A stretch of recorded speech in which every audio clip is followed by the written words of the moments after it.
বর্ষে মাঘের শেষ, ধন্যী রাজা পুণ্য দেশ। তুমি এই শব্দগুলো জুড়ে জুড়ে এত সুন্দর হাতের লেখায় এসব কথা নিজে লিখেছিলে মা? হ্যাঁ, লিখেছি তো। কি করে পারলে মা তুমি? আমি তো তোমাকে শুধু অক্ষর চিনিয়েছি, হাতে ধরে তো কখনো লেখাইনি। তাহলে এই যে অবিশ্বাস্য। তুমি যে লেখো, তোমার লেখা দেখে আমি লিখতে শিখে গেছি। একবার কিছু দেখলেই সেটা আমার শেখা হয়ে যায়। তুমি জানো না বুঝি? জানি রে মা, আমি খুব ভালো করে জানি। এখানে বসো বসো। জানো মা, তুমি আমার জীবনে আশ্চর্য এক আশীর্বাদ। এসবই বুঝি লীলাবতীর লীলা।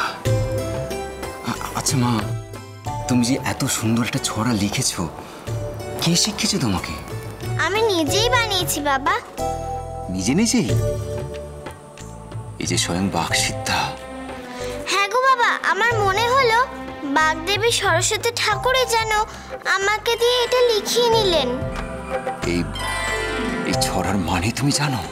জানি তো বাবা, আমাকে ছোট খুড়ো মশাই বলেছেন আমাদের দেশে নাকি বড় বিপদ। এই যে মাঘ মাসে বৃষ্টি হচ্ছে, তাতে নাকি বন্যা হয়ে সবার ফসল নষ্ট হয়ে যাবে। প্রজারা খেতে পাবে না, প্রজাদের খুব কষ্ট হবে। সে তো হবেই মা।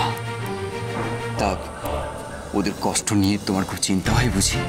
প্রজাদের কষ্ট হলে আমার বুঝি কষ্ট হয় না? ভাবতে ভাবতেই তো আমার এই কথাগুলো কলমে চলে এলো। আর আমি চোখের সামনে দেখলাম, জানো তো, এত বৃষ্টির পরেও কেউ কষ্ট পাচ্ছে না, উল্টে সবাই খুব খুশি, সবার খুব ভালো হচ্ছে।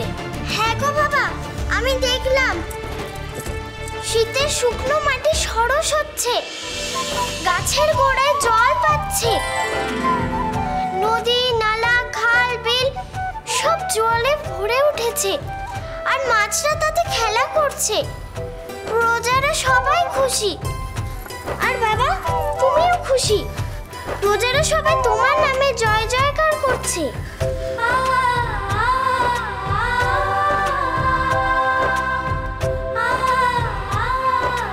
তাই বুঝি তুমি এমন লিখেছো? পড়ো পড়ো, আর একবার পড়ো। যদি বর্ষে মাঘের শেষ, ধন্যী রাজা পুণ্য দেশ। মিলে গেল কিনা? মিলে গেল রে মা, সব মিলে গেল।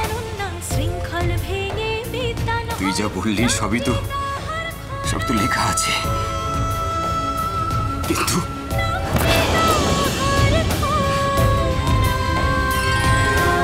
এ কি বাবার খাতা নাকি? দেখো, একটু পরে বৃষ্টি কমে যাবে, সব ঠিক হয়ে যাবে। আমার লেখা সত্যি হবে।